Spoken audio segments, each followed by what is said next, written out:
Estamos con nuestra serie de cristianos en el lugar del trabajo.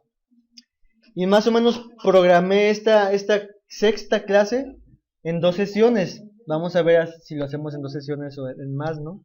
La primera clase que vimos fue acerca de la historia del trabajo, ¿se acuerdan?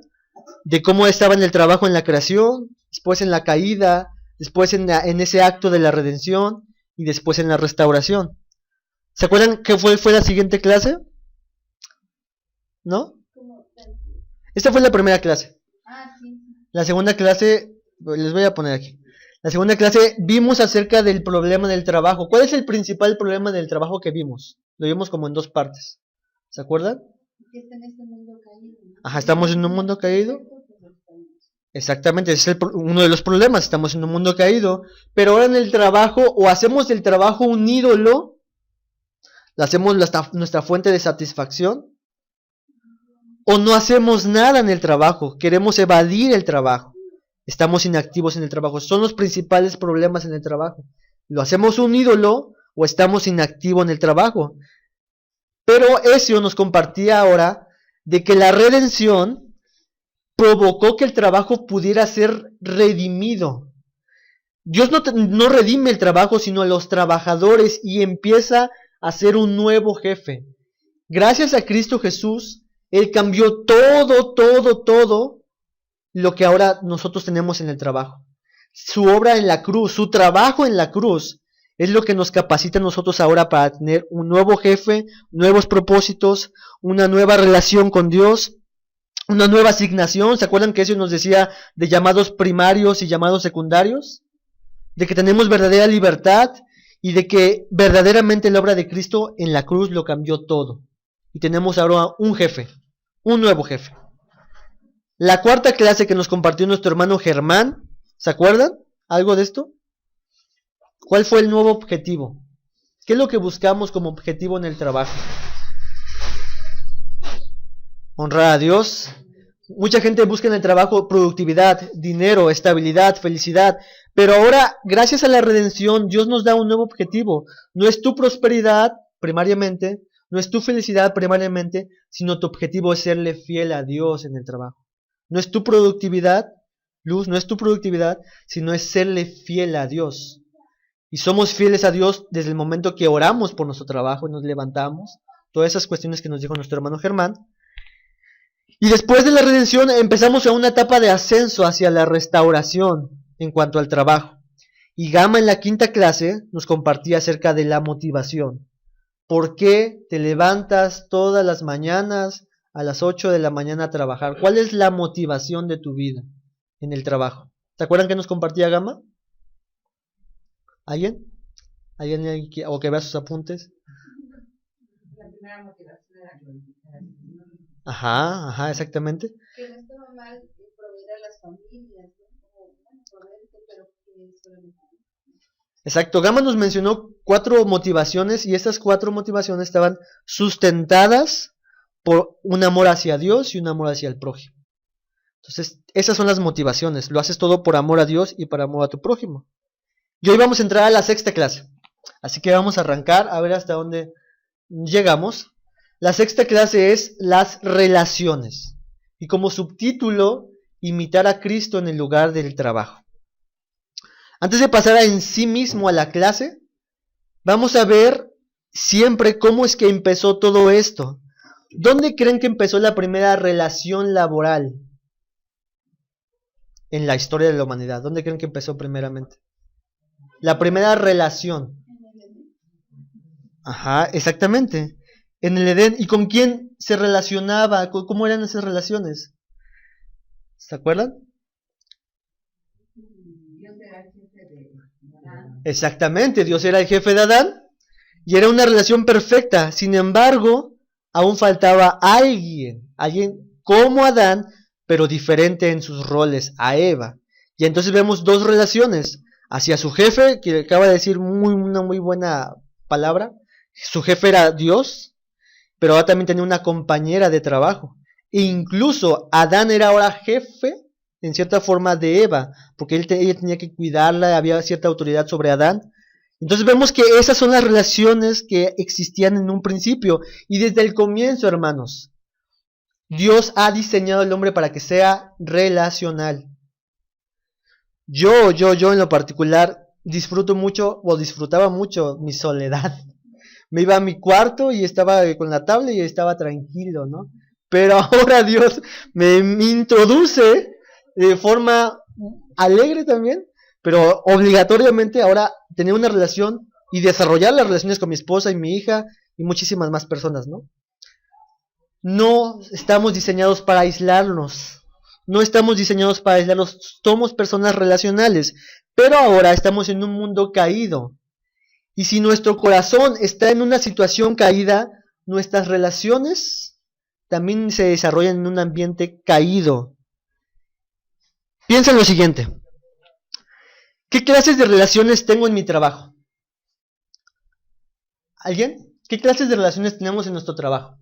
Relaciones. Por ejemplo, si me preguntan a mí, ¿qué relación en tu matrimonio, qué relación tienes con Vero? Ah, pues ella es mi esposa, es mi relación con ella. En tu trabajo, ¿qué relaciones existen en el trabajo? Jefes, compañeros, amigos. Ok, pero ya no sería como laboral, ¿no? Mínimo, yo puse estas tres. O eres jefe, o eres un empleado, o hay compañeros. Esas son las tres relaciones que existen en el trabajo. Pregunta, de aquí, los que estamos aquí, ¿quiénes son trabajadores o empleados que están debajo de una autoridad? Yo soy un empleado. A ver, ¿quién más? 1, 2, 3. Eres un empleado. Ahora, ¿te gusta el jefe que tienes? ¿Te agrada el jefe que tienes? Dices, wow, o sea, este jefe que tengo es maravilloso. ¿Nunca has tenido ningún problema con tu jefe? Otra pregunta. De los que estamos aquí, ¿quiénes son jefes? ¿Quiénes en cierta forma tienen autoridad sobre otros? ¿Dónde es el jefe y trabaja todo? También acá y acá.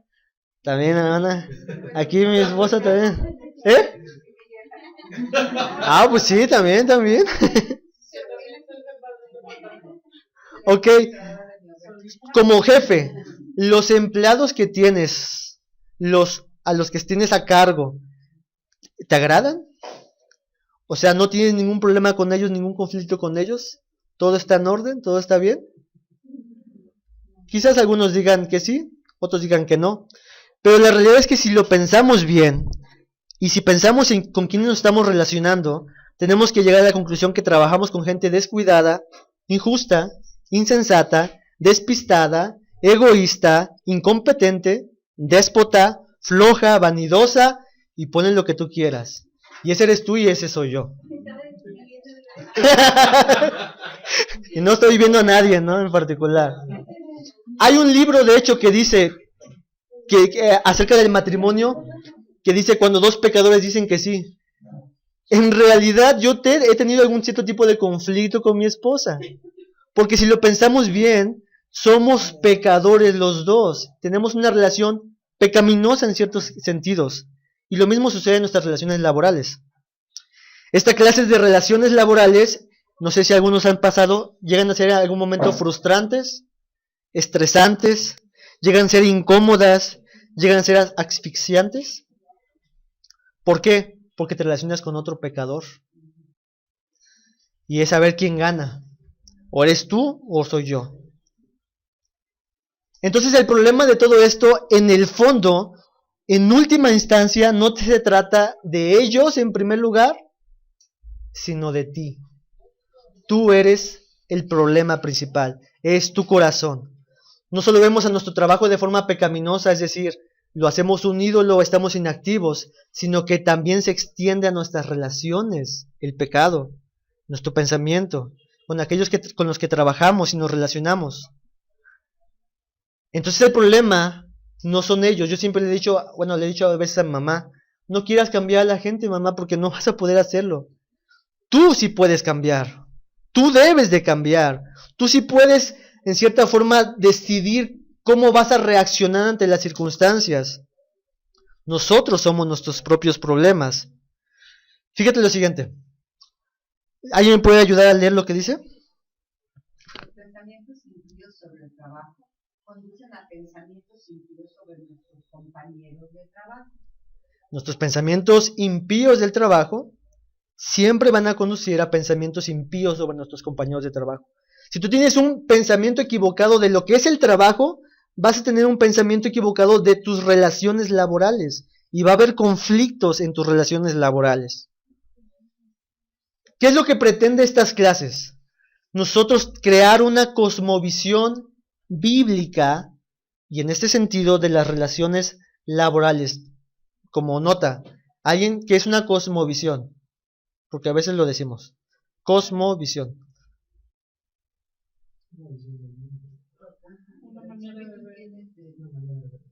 Una manera de ver las cosas, una visión del mundo, es como una visión del todo. Tú tienes una cosmovisión en cómo reaccionas ante cualquier circunstancia. Todos tenemos una cosmovisión, vemos la manera de cierta forma y así reaccionamos. Nosotros queremos tener una cosmovisión bíblica acerca de las relaciones laborales. Lo primero es que esta cosmovisión bíblica pretende confrontarnos en el tema del problema de raíz, del fondo. ¿Cuál es el problema principal de las relaciones laborales? La cosmovisión bíblica nos dice, eres tú. Es tu corazón, es mi corazón, no son los demás en primera instancia, sino eres tú. Y la cosmovisión bíblica nos dice, ellos no son el problema, tú eres el problema. ¿Cómo vas a reaccionar? ¿Qué vas a hacer? Esa es una cosmovisión bíblica, porque a veces en el trabajo, en cualquier situación, tendemos a decir, no, es que la mujer que me diste, Dios, es que si ellos me dieran las cosas en tiempo y forma, yo no estaría exigiendo estas cosas y etcétera, ¿no? Y queremos como delegar el problema hacia los demás, pero la cosmovisión bíblica nos dice, no, el problema eres tú. Nos confronta contra eso. Algo también de la cosmovisión bíblica que nos ayuda a mirar estas relaciones no como obstáculos, sino como personas creadas a imagen y a semejanza de Dios. Esa cosmovisión bíblica nos quiere ayudar a ver que las personas, las relaciones laborales, tus empleados, tu jefe, tus compañeros, no son obstáculos para tu crecimiento espiritual, sino que son personas creadas a imagen y semejanza de Dios. Y como nos decía Gama en la última clase, debemos amar a Dios y amar a nuestro prójimo.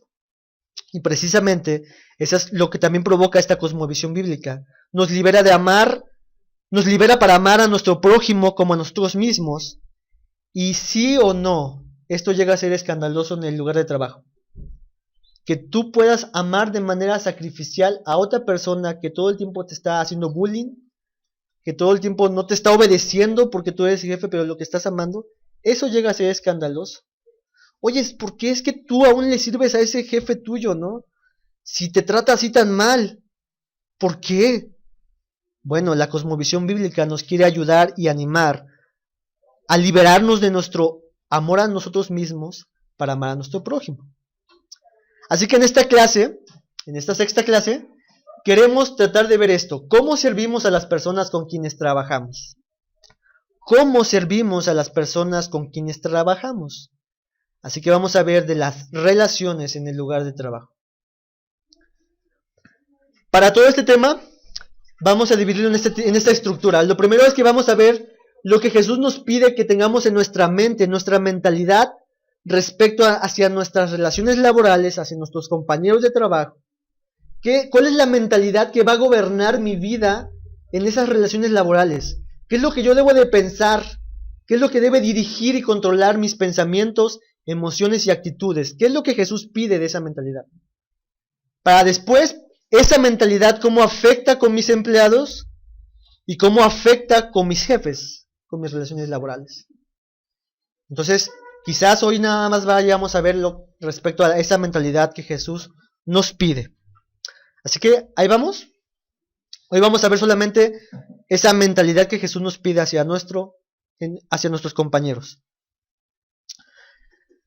Lo primero que vamos a comentar respecto a esto, antes de pasar a la mentalidad que Jesús nos pide, es las siguientes cuestiones. Lo primero, para empezar, trabajas tú y yo para Jesús.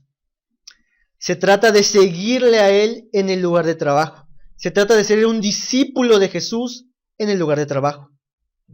Si tú no ves el trabajo como un escenario donde tú puedes ser un discípulo de Jesús, estás equivocado en la forma en cómo ves el trabajo. Lo primero que debes de considerar es de que trabajas para Jesús. Y eso significa entonces que tú, al igual que yo, somos servidores de Cristo Jesús. Somos todos servidores. Todos somos servidores. Como decía Ezio, tenemos un nuevo jefe y servimos a ese jefe. Lo siguiente es de que tu trabajo no se trata entonces de ti, sino se trata de ser un seguidor de Jesús. Se trata de ver a Jesús, se trata de manifestar a Jesús, se trata de proclamar a Jesús. Se trata de ser como Él, ya no se trata de mí. Tu trabajo ya entonces ya no se trata de ti, sino primeramente se trata de Cristo, se trata de tu prójimo. Y lo siguiente es de que entonces tu trabajo se convierte en un escenario para adorar y honrar a Dios, a tu nuevo jefe, el que te compró, el que te salvó, el que te perdonó. Hermanos, si Cristo nos salvó y perdonó, toda la vida que tenemos es un escenario para desplegar lo que Dios ha hecho en nosotros. Y el trabajo, en el lugar de trabajo, es una oportunidad para eso. Eso es lo primero que debemos de considerar. Antes de pasar a la mentalidad. Lo segundo es de que amamos a Dios. Amar a Dios es amar a otras personas como Jesús lo hizo. Amar a Dios es amar a tu prójimo. En el trabajo, tú manifiestas que amas a Dios cuando tú amas a tu prójimo. Y también Jesús mismo vino como siervo de Jehová. ¿Te has puesto a pensar eso? Isaías capítulo 53 dice que Dios envió a su siervo. En Isaías se le llama el siervo sufriente. ¿El siervo de quién? De Dios. Jesucristo es el perfecto trabajador. ¿Y qué hizo Jesús? ¿Cuál fue su obra? Hacia su prójimo. ¿Cuál fue su obra? La redención a un alto costo. ¿Alguien puede acordarse de alguna vez de cómo Jesús amó sacrificialmente a alguien? ¿Cómo manifestó su amor hacia alguien? ¿Alguien se acuerda? ¿Cómo es que ese siervo sirvió a los demás? ¿Alguien se acuerda de algún ejemplo en la Biblia? Cuando lavó los pies. Es un perfecto ejemplo. El siervo sirviendo a los demás que habían sido creados por él. ¿Alguna otra? Que vean, que se acuerden de cómo Jesús manifestó su amor y su servicio.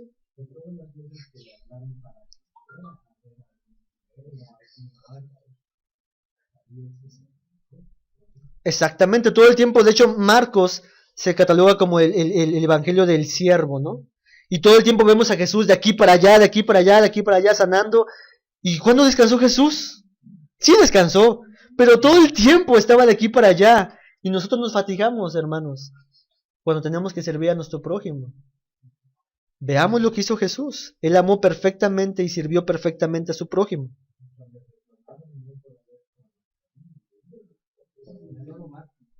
Exactamente. Sí. Totalmente. Entonces, como una ilustración que después voy a estar usando en otras ocasiones, esto no lo saqué yo, sino lo he escuchado. Apenas voy a explicar. ¿El qué? Ok, a ver. ¿No ese es el color? Creo. Ahorita se va a ver. En el de acá. Sí, cierto. Sí. Ahí está. Ok. Obviamente estoy enamorado con mi hija, ¿no? Bueno, esta es la... Voy a tratar de explicarme. El cristiano, la vida cristiana está en dos dimensiones. Estamos en 2D. Sin Cristo, solamente teníamos una relación horizontal hacia la gente, de forma pecaminosa. Lo único que hacíamos era odiar a nuestro prójimo, vivir para nosotros mismos. Pero gracias al sacrificio de Cristo, Él reconcilió lo que antes no podía reconciliarse. una relación perfecta y vertical hacia Dios. La Biblia nos dice que Jesús nos reconcilió por medio de su sangre, el perdón de pecados, y ahora nos encomendó el mensaje de la reconciliación. Entonces, ahora esta pecadorcita, a través del sacrificio de Cristo Jesús, Dios extendió el brazo hacia el Padre y hacia el prójimo y nos trajo hacia nosotros. Y vivimos en dos dimensiones, una relación vertical y una relación horizontal. El cristiano no puede salirse de esas dos dimensiones. Tú no puedes decir que amas a Dios porque tienes una relación con Dios y Él te ha perdonado tus pecados y te ha salvado increíblemente, pero tú no te congregas en la iglesia, tú no amas a la iglesia, tú no vives para servir a los demás. Eso es incongruente, eso no existe. Eso debemos arrepentirnos. Pero tampoco tú puedes decir, no es que yo amo a los demás, pero vives en desobediencia hacia Dios. Dios no te pide que ames a tu prójimo aunque desobedezca sus mandamientos. No es que yo no voy a ir a la iglesia hoy porque hoy voy a quedarme con mi familia, no convivo mucho con ellos, entonces tú no puedes amar a tu familia y desobedecer un mandamiento explícito de la palabra de Dios. El creyente, el cristiano, está en estas dos dimensiones. Y eso es lo que más o menos Pablo dice. Vayamos a nuestras Biblias, Colosenses capítulo 3, que es lo que hemos estado leyendo casi como letanía.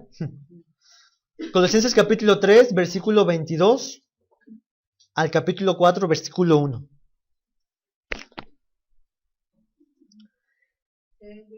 Tres 22, capítulo 4 al versículo 1. Ahí ténganlo, el 3.22. Vamos a irlo leyendo poco a poco. Y recordemos estas dos dimensiones y vamos a tratar de ver esas dos dimensiones en lo que Pablo está diciendo respecto al trabajo. Ok, aquí está en su pantalla el texto, lo pueden tener ahí. Ahora, ustedes en su Biblia o ahí en la pantalla, identifiquen las relaciones laborales que existen de manera horizontal.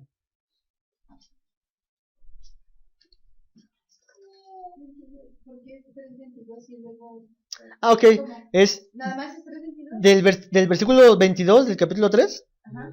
Y se tiene que leer hasta el capítulo 4, versículo 1. Uh-huh. Sí, está medio raro.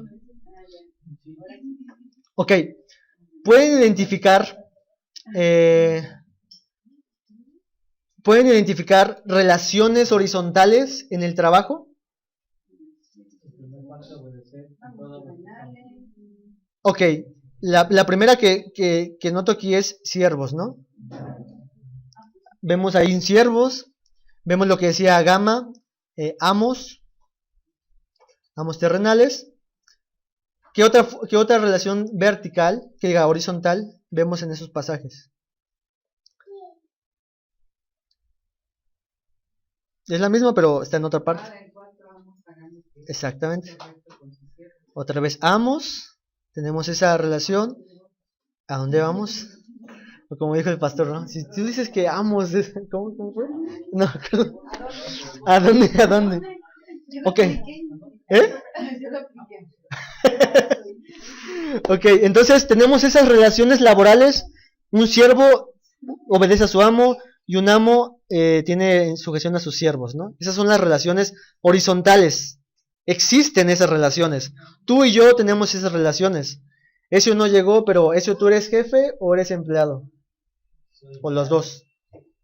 Bueno, ante los alumnos de alguna manera, pero no tengo jerarquía fuerte. ¿Y Anel? Sierva. La patroncita. Ok, entonces ahora vamos a ver la relación horizontal. Porque esto es lo que todo el mundo tiene. Todo el mundo en cierta forma tiene un jefe o son trabajadores. Pero la Biblia, la cosmovisión bíblica presenta una relación de tipo horizontal también. ¿Y cómo es que estas convergen? ¿Pueden verlas? No estoy viendo al otro como los que quieren agradar a los hombres, sino con el corazón sincero temiendo a Dios. Ok, aquí vemos entonces una relación temiendo a Dios. ¿Qué más? ¿Por ahí vemos otras? Como para el Señor. Para el Señor, exactamente. Sabiendo que del Señor recibirás recompensa. Ajá. Porque a Cristo sirves, al Señor sirves. ¿Ok? ¿Alguna otra más? Falta una, ya casi le dan todas a todas. Exacto.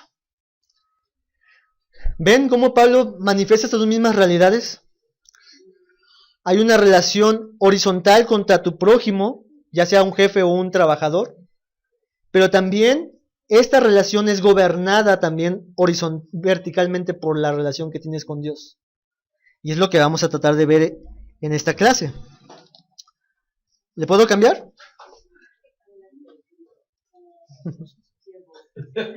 Ok, ¿alguien me puede ayudar a leer esa parte?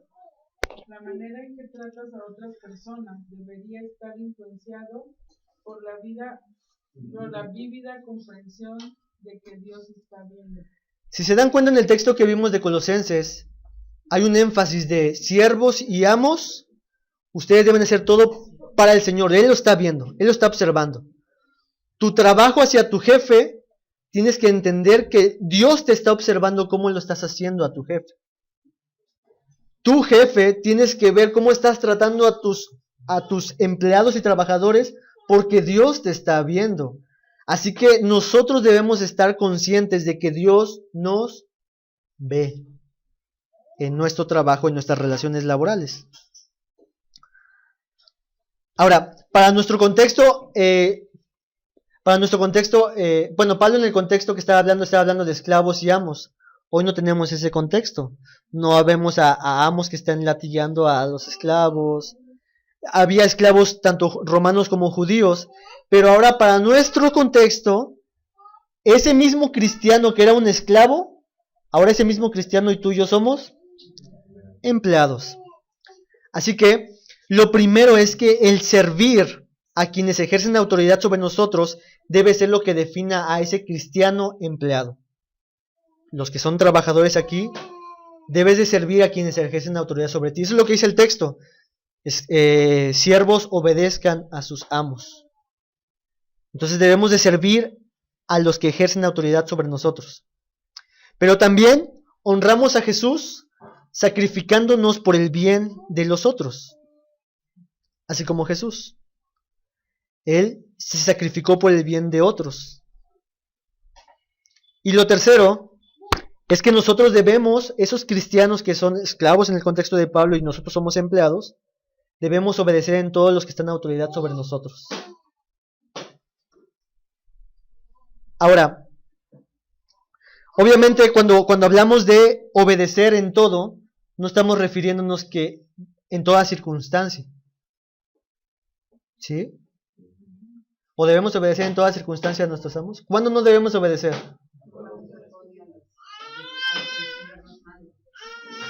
Ok, les voy a poner una ilustración. Imagínense que Onésimo o alguien más es un secretario del presidente. Y ven a Onésimo con sus trajes, o sea, como tiene que vestirse aquel secretario, ¿no? Con su traje, todo acompañando al presidente de aquí para allá. Y de repente el jefe que tiene Onésimo, que lo trae de encargo, que le quiere hacer bullying porque le cae mal, que esté ahí, pero él es su jefe, le dice a Onésimo, Onésimo, quiero por favor que vayas a limpiar los baños porque están muy sucios.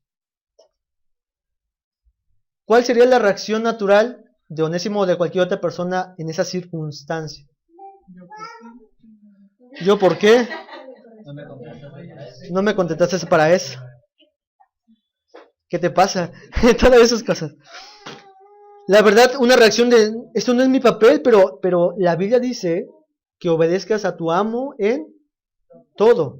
¿Eso que está proponiéndole y que le está diciendo a Onésimo, lo está llevando a pecar? Sí, quizás pudiera parecer algo indignante para muchos, pero no es un pecado. Entonces, él ¿qué debería de hacer? Obedecer. Aunque quizás sea algo sumamente indignante, pero que no te está llevando a pecar. No te está diciendo, Onésimo, quiero que te tomes estas 50 cervezas, estas 20 cajillas de cigarro y que te metas te drogues, porque si no te despido. No le está llevando hacia eso. Solamente le está diciendo, lava los baños. Entonces, ¿ven cómo se aplica esto? no obedecemos cuando nos llevan hacia un pecado que es una desobediencia explícita ante los mandamientos de Dios.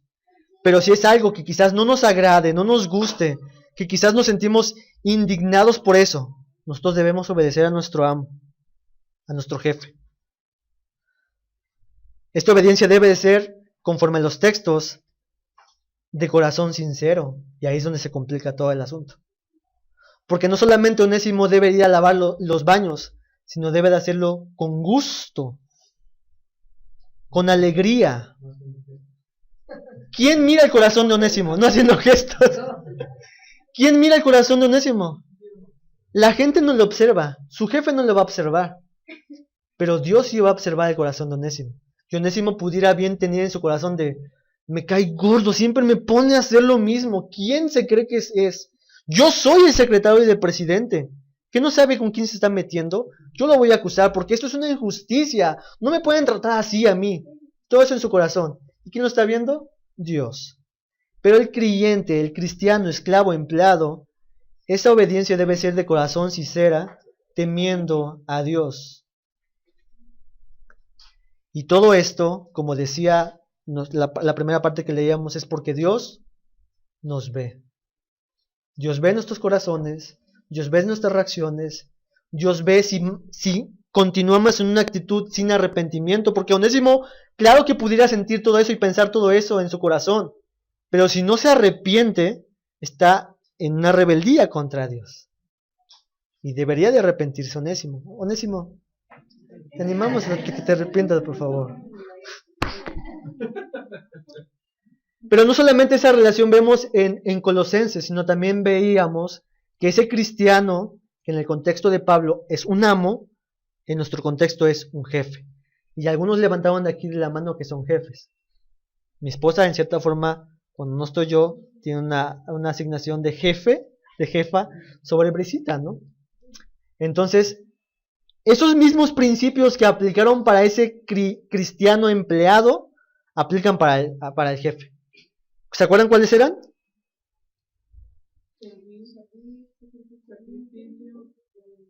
Uh-huh. Muy bien, palomita, déjame, acuérdame ponerte el estrés.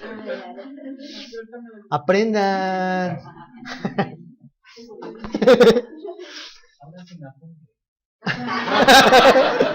Ok, servir sacrificialmente, obedecer de corazón sincero. Y lo mismo aplica para el jefe, porque Dios lo ve. También Dios ve a ese jefe, a ese que tiene autoridad asignada. Ante todo esto, la pregunta que estamos viendo acerca de este primer punto es, ¿cuál es la mentalidad que Jesús nos pide hacia nuestros compañeros de trabajo? ¿Qué es lo que Jesús nos está pidiendo conforme a la Escritura? Que tengamos en nuestra mente, en nuestro corazón, y que afecte nuestras acciones hacia nuestros compañeros de trabajo. La respuesta es un servicio impulsado por la fe. Un servicio impulsado por la fe. No importa si eres jefe o empleado, ante tu nuevo jefe, que es Cristo, todos somos sus siervos, somos siervos de Cristo. ¿Sí o no? Aunque tú tengas jefes y sean cristianos, tanto tu jefe como tú son, en primer lugar, cristianos, son siervos de Cristo. Y si es un servicio impulsado por la fe, entonces significa que no trabajamos por las recompensas, no trabajamos para que la gente nos vea, no trabajamos por las cosas que queremos ver, como por ejemplo en Onésimo, es que yo quisiera ver que me pusieran haciendo otras cosas, ¿no? Me lo he ganado, he hecho muchas cosas. Pero es un servicio impulsado por las cosas que no vemos, impulsado por las cosas no temporales, sino que son eternas, invisibles. Trabajamos para Jesús pensando que Él nos recompensará a nosotros en su momento oportuno. Quizás no aquí en esta tierra, y en muchos casos no será aquí, pero Él nos recompensará allá, en el cielo. Tu servicio, tu trabajo, tu fidelidad ante los ojos de Dios importan. Y será lo que te da galardón en el cielo. Y debemos de tener esa actitud. Entonces, la mentalidad que Jesús nos pide es un servicio impulsado por la fe. De hecho, si se acuerdan, Gama nos compartía eso en su última diapositiva. Y la traje aquí. ¿Alguien me puede ayudar a leer lo que dice ahí? A ver, Gama. Estas motivaciones importan siempre que se hagan con fe, es decir, siempre que nos lleven a caminos que no seguiríamos a menos que confiáramos en la palabra de Dios más de lo que dice este mundo. Si ninguno de ellos requiere fe, entonces tus motivos no son diferentes del mundo que te rodea. Fíjense lo siguiente, cuando la Biblia dice que todo lo que no proviene de fe, ¿se acuerdan? ¿No? No me acuerdo en qué parte lo dice, después lo buscamos. Pero dice, todo lo que no proviene de fe es pecado. ¿Por qué? A diferencia con el mundo en cierta forma puede tener su trabajo de forma servicial, sacrificial, obedeciendo a sus amos, pero no impulsado por la fe, sino en otra cosa. Quizás en él mismo, quizás en alguna recompensa. Voy a hacer eso de los baños porque es el jefe y para quedar bien con él, pues quizás me pueda dar algo más de dinero y etcétera, ¿no? O para no perder el empleo. Entonces, si se dan cuenta, la gente o el mundo caído, el pecador, como nosotros en algún momento, antes de Cristo, pudiéramos tener ciertas actitudes piadosas, pero sin fe, sin ser impulsadas por la fe, hacia la fe, en fe. ¿Por qué por fe? Por eso es que dice ese pasaje, después lo busco. Todo lo que no proviene de fe es pecado. Sin fe es imposible agradar a Dios, ¿sí, hermana? ¿Qué tan bueno es hacer las cosas esperando en que Dios nos va a recompensar? Es bíblico. Es bíblico. De hecho, por ejemplo, Pablo dice, corran la carrera como si la fueran a ganar. Hay una competencia. No estás compitiendo contra las demás personas, sino estás buscando las recompensas. Porque esa es la motivación. Jesús dice, puesto el gozo que tenía enfrente, sufrió tal contradicción para poder salvar a pecadores. Jesús estaba buscando esa recompensa de Dios de poder salvar a pecadores. El cristiano sí puede de manera piadosa tener esa mentalidad de Dios. Yo lo hago por ser fiel a ti y porque algún día tú me recompensarás todo esto. Tenemos muchas parábolas, por ejemplo, la parábola de los siervos, que uno le recompensa más. Todas estas parábolas nos hablan acerca de que hay recompensas en el cielo. Apocalipsis, la Biblia, Apocalipsis o Mateo, no me acuerdo dónde dice, que Dios va a llamar a juicio a todos y les recompensará conforme a sus obras, sean buenas o sean malas. Entonces, es bíblico, después quizás pudiéramos ampliar más en este tema, pero es bíblico tener una mentalidad de busco la recompensa no aquí en la tierra, sino en el cielo. Es bíblico. Después podemos ver ese tema, pero sí es absolutamente bíblico. Es lo que así Pablo vivió, pensando en el galardón que tenía enfrente, corriendo así de esta carrera, ¿no? Bueno, eso es lo que podía decir, ¿no? Ahorita. Pero sí, es bíblico, es correcto. Es muy diferente a lo que el mundo espera aquí en la tierra, ¿no? Entonces todo lo que tenemos que hacer, nuestro servicio, nuestros sacrificios, nuestra obediencia a la autoridad, debe ser siempre con fe hacia Dios, hacia Cristo Jesús. Porque la fe es lo que nos va a conducir a lugares donde bajo ninguna otra circunstancia iríamos. Por ejemplo, yo no quisiera que mi hija Brisita pasara, bueno, antes de que naciera, Vero estuviera en esos momentos difíciles, pero el camino de la fe que Dios me asignó, yo pude permanecer con los ojos puestos en Cristo Jesús a través de la fe. Si yo no tuviera eso, el mundo no tiene esperanza, pero yo tengo esperanza de que sus propósitos son mejores que los míos, de que aunque quizás Brisita hubiera muerto, sé que yo confío en Dios de que es lo mejor que pudo haber hecho, ¿no? Entonces, la mentalidad que Dios nos pide en el lugar del trabajo, en nuestras relaciones, es un servicio impulsado por la fe. ¿Hasta ahí vamos bien? Ok. Ahora, ¿cómo luce entonces esta mentalidad de un servicio impulsado por la fe en el lugar del trabajo y yo como empleado? A ver, otra vez levanten las manos, ¿quiénes son? ¿Empleados? ¿Empleados? Ok. Esto es para ustedes, pero también todo esto aplica en cualquier área de nuestras vidas. Yo creo que hoy nada más vamos a ver la primera parte, para que no nos vayamos también tan tarde, porque ya faltan 10 para las 9. ¿O hasta aquí ya nos podemos ir? Ah, pues nada, vamos a ver esa parte. Conclusiones, entonces. A las 9:10 yo quisiera dejarlo para que descansemos. Llevamos 44 minutos. Ok, vamos a ver esta mentalidad y vamos a ver al menos cuatro marcas distintivas que están impregnadas con esta mentalidad. Así que vamos a ver la primera marca, pero antes de eso vamos a ver un videíto. ¿Les parece? A ver si lo escuchan, permítanme. A ver, ¿lo escuchan? Servicio al cliente del Banco Bandola, buenos días, ¿en qué le podemos servir? Mire, nada de buenos días. Es el tercer mes consecutivo que me mandan tarde el estado de cuenta de mi tarjeta de crédito y eso no puede ser. Eso no puede suceder, caballero. Le ofrezco nuestras más sinceras disculpas. Mire, sus disculpas me importan un pepino. Ustedes tienen que ver cómo mejoran el servicio al cliente hasta que se cansa uno ya de estar llamando a quejarse. Bueno, yo le entiendo, sí, eso no debería pasar, mucho menos en un banco que dice que tiene tan buen servicio al cliente. Exacto. Y es que ¿cómo es posible que el estado de cuenta le llegue a uno 2 meses tarde? ¿Y entonces ahora qué? ¿Por eso yo tengo que pagar intereses? Tiene razón, señor, no debería ser. No, viera las cosas que pasan aquí. Nadie trabaja, son un poco inútiles. El sistema siempre está caído. Pero ¿cómo es posible que no inviertan en un buen sistema para que la cosa mejore? Hombre, si el sistema es una maravilla, lo que pasa es que los técnicos que dan soporte pasan todo el día ahí chateando, o jugando, o viendo videos en internet de muchachas haciendo cochinadas. ¿Y usted cómo cree que me siento yo? Y como las muchachas de sus videos, me imagino.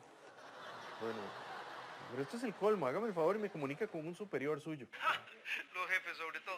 Nunca están. Se van con las secretarias, se van a tomar tragos, se van a jugar golf. Nunca hay nadie aquí. Esto es increíble. ¿Sabe qué? Yo me voy para allá a poner la queja personalmente. No, y yo haría lo mismo si fuera usted. Nada más que le aconsejo que se traiga un libro, porque la fila sale a la calle, da 2 vueltas a la cuadra. No, es que hay 3 cajeros nada más. 2 están almorzando, uno está hablando por teléfono. ¿Pero qué clase de banco es ese? Yo no sé. No, y lo peor es que a mí es el que me toca dar la cara, porque los clientes llaman todos enojados como usted y entonces yo soy el que tengo que dar la cara. Pero es que ¿cómo no me voy a alterar yo si llevo 5 días sin poder pagar la planilla a mis empleados porque el servicio no sé qué, el sistema del banco no funciona? Y yo llevo aquí trabajando 6 meses y no me han pagado ni el primer mes. ¿Y acaso le echo la culpa a usted? Bueno, tiene razón, la culpa no es suya. No, yo no soy el de la culpa. Yo aquí estoy tratando de solucionar el problema, pero usted solo me llama y me regaña como si yo tuviera la culpa de todo. ¿Acaso alguien me dice aquí buen trabajo? Y qué bien que lo hizo. Gracias por ayudarme. Nunca nadie. Bueno, no se ponga así. ¿Cómo no me voy a poner así? No, que yo le contesto todo amable. Buenos días, bienvenido al Banco Bandola. ¿En qué le puedo servir? Le ofrezco sus disculpas. ¿Y usted qué me dice? Y sus disculpas me importan un pepino. Y eso fue lo que más me dolió, porque a mí me gusta el pepino. Ya comprenda que es que yo estaba alterado. No, yo le entiendo que esté alterado, pero el pepino es un vegetal muy noble. Y además que esté alterado, no le da derecho a usted tratarme como un perro a mí. ¿Sabe qué es lo que pasa? Es que he tenido mucho estrés en el trabajo. Es demasiada presión aquí. ¿En qué trabaja usted? Yo tengo un restaurante de comida francesa. Le Roi de France se llama. Ah, ese es el que queda en Avenida 11, ¿verdad? ¿Sí? Sí, viera que yo tenía que hablar con usted porque yo fui a ese restaurante la semana pasada con mi mujer, que estábamos de aniversario. Y, hombre, tardaron como 1 hora en llevarnos la comida. Uy, señor, le pido disculpas. Me imagino que había mucha gente. No, estábamos solo nosotros. Pero lo peor es que también cuando llevaron la sopa estaba como un poquito fría y el pan, le digo que por lo menos tenía 2 semanas de estar ahí. Caballero, tiene razón. Eso no debería pasar. No debería pasar, tiene usted razón, y más con los precios que ustedes cobran. Y le digo otra cosa, mi señora pidió una pasta con pollo, la llevaron con mariscos, y mi señora es alérgica a los mariscos, ¿ah? Eso no puede pasar. Caballero, le ofrezco mis más sinceras disculpas. No, sus disculpas me importan un pepino. A ver qué hace porque tiene que mejorar el servicio al cliente, ¿ah? Mire, señor, le ofrezco disculpas y cuando quiera pasa por el restaurante y le damos una cena de cortesía. ¿Alguien se identificó con este video? Bueno. ¿Cuál es como el tema central o predominante en este video? Aparte del pepino. La queja. Lo que normalmente hacemos o hace el mundo. Y precisamente la primera marca es la primera marca que gobierna un servicio impulsado por la fe, es una determinación de no quejarse. Como vimos en el video, el tipo para todo se quejaba. Decían, no, es que los trabajadores, es que ni me reconocen a mí. Y entonces había todo un tipo de murmuración en su vida constantemente en el trabajo. Murmurando de sus compañeros, de su jefe, murmurando de que no lo aprecian a él, murmurando de los de afuera incluso. Es totalmente una vida así de queja, de murmuración. ¿Qué es la queja? ¿Qué es la murmuración? ¿Qué es la queja? Conforme a ese video. La queja es una inconformidad, ¿Mm? de algo que es inaceptable. ¿Ok? ¿Una inconformidad? ¿Algo más que quieran decir de lo que entienden por una queja? Cuando dice que alguien que se queja mucho porque no está a gusto y se queja, molesto, irritado. Creo que no es de su agrado. Exactamente, y se queja, ¿no? ¿Hay alguien que no se queje aquí? No solamente en el trabajo, sino en muchas áreas, ¿verdad? Pero eso es algo que tenemos nosotros, ¿no? De hecho, esta determinación de no quejarse sería un espécimen de History Channel, ¿no? De, miren, esta persona, increíble, no se ha quejado para nada, ni en su mente, ya quedan muy pocos, es un espécimen muy, en peligro de extinción. En nuestros días, en nuestro contexto, en el trabajo, una persona que no se queje de manera continua y prolongada es una persona muy rara. En nuestros días se escuchan frases como... Ahí está quejando. Ay, Brisita. En nuestros días se escuchan frases como, tú no mereces eso. Y entonces, ¿qué empiezas a hacer tú? Bueno, sí es cierto, yo debería de hacer esto. Y empieza a crear un cierto tipo de murmuración y queja en tu corazón. ¿No saben quién soy yo? No estudié una carrera para que me traten así. Y empezamos a murmurar y a quejarnos. Mira, entonces, como Pablo, el apóstol Pablo, un servidor de Cristo, un cristiano, y como estamos en el contexto del trabajo, un servidor de Cristo, escribió esta carta en Filipenses. Vayamos ahí a Filipenses capítulo 2. Filipenses capítulo 2, versículo del 14 al 16. Pongamos en contexto. Filipenses 2, 14 al 16. Esta carta fue escrita a los filipenses, una ciudad. ¿Desde dónde fue escrita? De la cárcel. Es una de las 4 cartas escritas por Pablo desde la cárcel. ¿Pablo estaba cómodo? No estaba cómodo, pero era un servidor de Cristo. Su amo, su jefe, lo colocó en la cárcel. Y ahí está Pablo.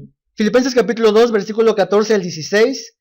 Quien lo pueda leer en voz alta, que lo lea. Haced todo sin murmuraciones y contiendas, para que seáis irreprensibles y sencillos, hijos de Dios sin mancha, en medio de una generación maligna y perversa, en medio de la cual resplandecéis como luminares en el mundo, asidos de la palabra de vida, para que en el día de Cristo yo pueda gloriarme de que no he corrido en vano, ni en vano trabajo. Ahí está un texto, hermana, de lo que me decía. Pablo decía, no he corrido en vano. Y si no he corrido en vano es porque estaba buscando algo, ¿no? Una recompensa. Bueno, entonces, conforme a ese texto, nuestro tema principal es hacer todo sin murmuraciones. Según este texto, ¿qué debemos hacer para que nuestra luz brille en esta generación oscura, maligna y perversa?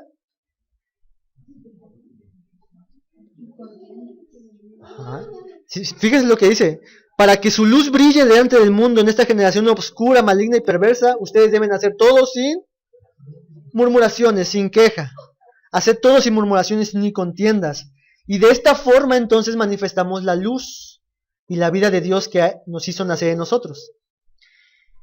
Y la palabra que dice aquí, asidos de la palabra de vida, lo que se refiere es que aquellos creyentes que les ha sido otorgada vida pueden ofrecer aquello a lo que están aferrados, a la vida, para que otros puedan participar de la bendición del Evangelio.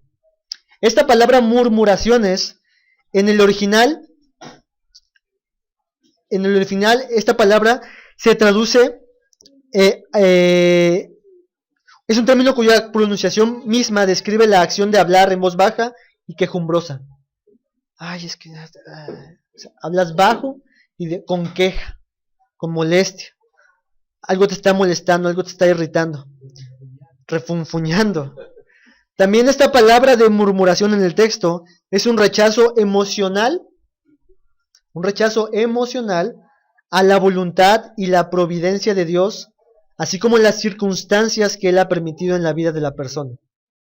Un rechazo emocional a la voluntad y la providencia de Dios, de lo que Él nos ha asignado a nuestras vidas. ¿Qué es providencia?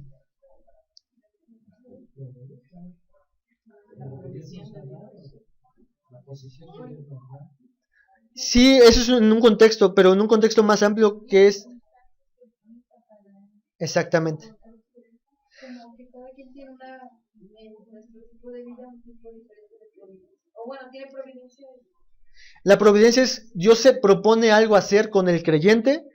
¿Cómo lo va a hacer? A través de, como decía Ana, muchas circunstancias. Todo eso es providencia. Es lo que va a proveer para su vida para llegar a este propósito. Ajá, como usted decía, algo que se provee, pero Dios en este caso provee circunstancias, momentos, situaciones, incluso pecados, para provocar y llegar a lo que Él se espera, a lo que Él decide, ¿no?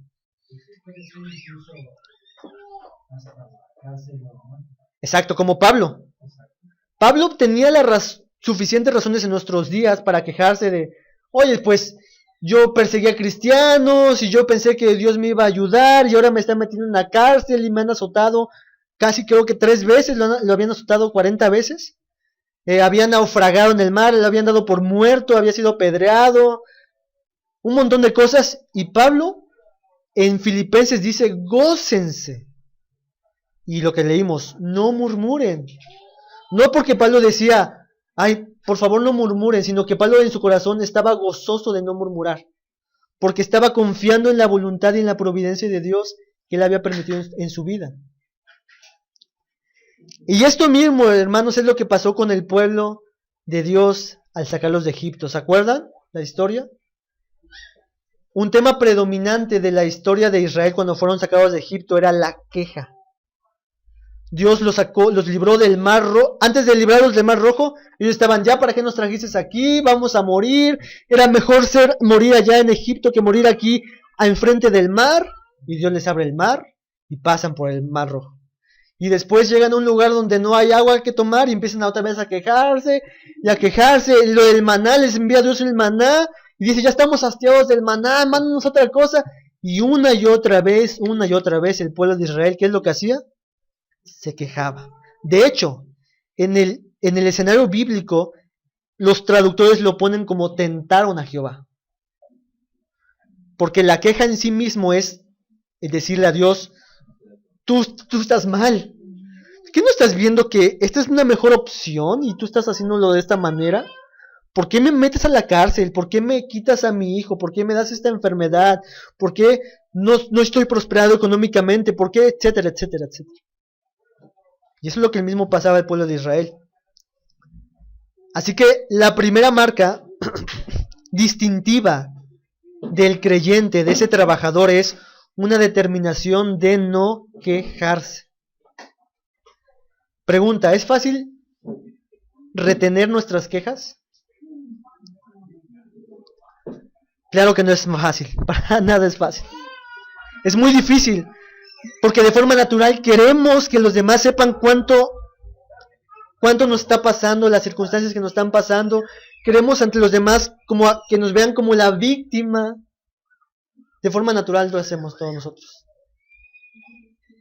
Pero esta marca distintiva, la primera es la determinación de no quejarse. ¿Alguien me puede leer como esa máxima que estamos viendo de este punto?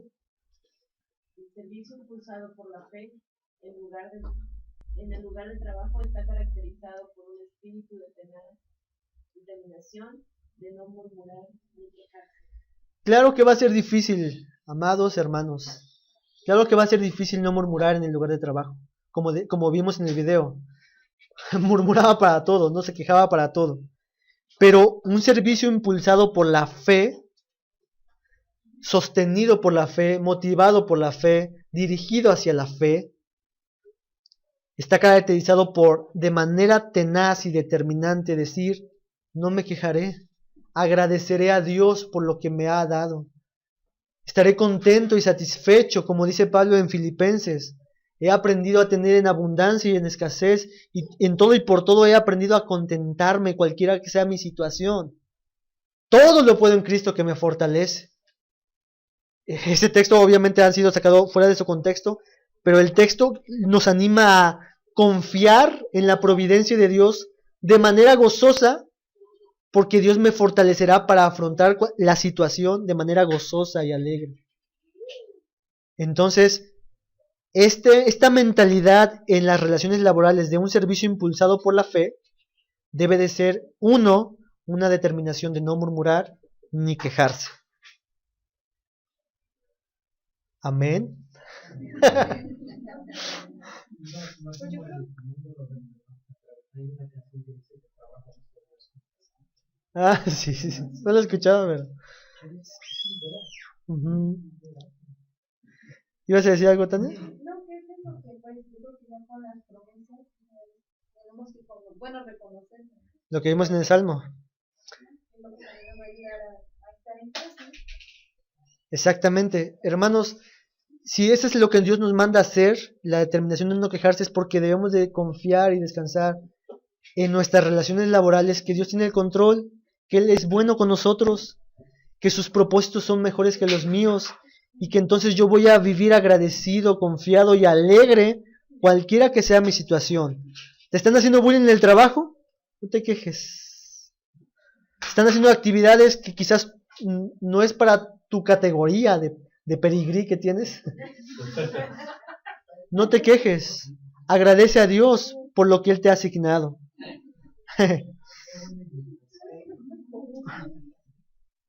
Y bueno, esta es la primera marca. Ya hasta ahí lo vamos a dejar, que ya es una hora. ¿Sí? Pero ahí, por ejemplo, ¿qué tan válido también es decir delante de Dios y decirle, mira, Dios, me pasa esto, o sea, estoy cargada, o mira, yo siento esto, o sea, de alguna manera sí me voy a quejar y le voy a decir todos mis reproches quizá en ese momento, pero en el entendido de que sí necesito decírselos, o sea, ¿qué tan válido también es eso, no? O sea, si está mal o no. Y decírselo a las personas. No, a Dios. Ok, al Señor siempre. Siempre. De hecho, si lees cada salmo, y hemos leído 12 aquí, el salmista se queja, le dice, ¿hasta cuándo, Dios? ¿Hasta cuándo no me das esto? Porque es que los malos hacen esto y prosperan. O sea, pareciera una queja. Pero el salmista en el mismo salmo cambia su tono, su canción, a decir, Señor, te alabo, en ti está mi confianza. El salmo que leímos hoy decía, tus palabras son perfectas, son puras, son purificadas 7 veces. O sea, el salmista, después de presentar su queja, su petición ante Dios, al final termina diciendo, pero tú, Dios, eres esto. Yo estoy percibiendo esto, pero eso no puede dejar de que seas tú quien tú eres. Tú eres fiel, tú eres bueno, y entonces el salmista pasó de su queja a una alabanza. Y eso es lo que pretendemos hacer en nuestro diario vivir, pasar de la queja a alabar a Dios por la circunstancia que nos está pasando. Eso es lo que vemos en el Salmo. Y claro, entonces tenemos que ir a Dios. ¿Parecería como una queja delante de Dios? Exacto, vengan a mí los que están cargados. Y si tú ves cada salmo, como te decía, vas a ver eso, pero al final su oración termina alabando a Dios. No puedes solamente llegar a Dios y decirle, es que esto y esto y esto y esto. Porque la misma oración te tiene que llevar a mirar quién es Dios, para descansar en lo que es Dios. Entonces, bueno, es como dicen ellos, sí, y de verdad sí he estado más enfermo, a pesar de que sigue esta persona en lo que les platicaba, pues continúan. Entonces, yo estoy tranquila y de verdad trato de, pues, eso, disfrutar mi trabajo, ya no me quejo de algo tarde, trato de que ya lo estoy disfrutando de otra manera, ¿no? Pero las cosas, bueno, no es que son injustas, o sea, siguen pasando. Y yo he estado pensando, o sea, es bueno. Una vez intenté hablar con ella y hizo todo un discurso de murmuraciones, mentiras, todo lo que vimos en el campo, así lo aplicó. ya todos contra mí, pero yo estoy tranquila, o sea, en el sentido de que pues no son las cosas como son. Lo triste es que nadie se atreve a ver las cosas, o sea, escuchar la otra versión, no. Pero bueno, yo descanso en eso, ¿no? Si algún día alguien quiere, yo no tengo ningún problema de platicar tranquilamente pues, las cosas. Si yo hice algo malo, pues reconocerlo y disculparme y hasta ahí, ¿no? Pero bueno, a lo que voy, entonces tiene uno que aguantar y no puedes ir ni con la persona ni con tu jefe porque yo he pensado, o sea, no porque, y decirle de corazón no tengo nada contra ella, y una parte de mí pues sí la quiere, o sea, porque sí la quiere, pero la otra parte ya le tengo miedo porque sé que es capaz de muchas cosas, de venganza y afectar y salir y llorar.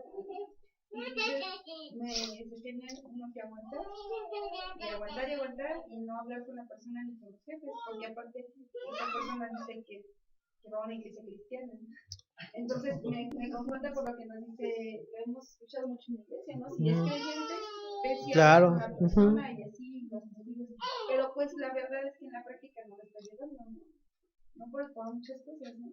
Entonces yo estoy así de, ¿qué hago, no? Sí, hay cosas que sí se deben de denunciar. Por ejemplo, la reforma protestante nació aparecida de una queja, ¿no?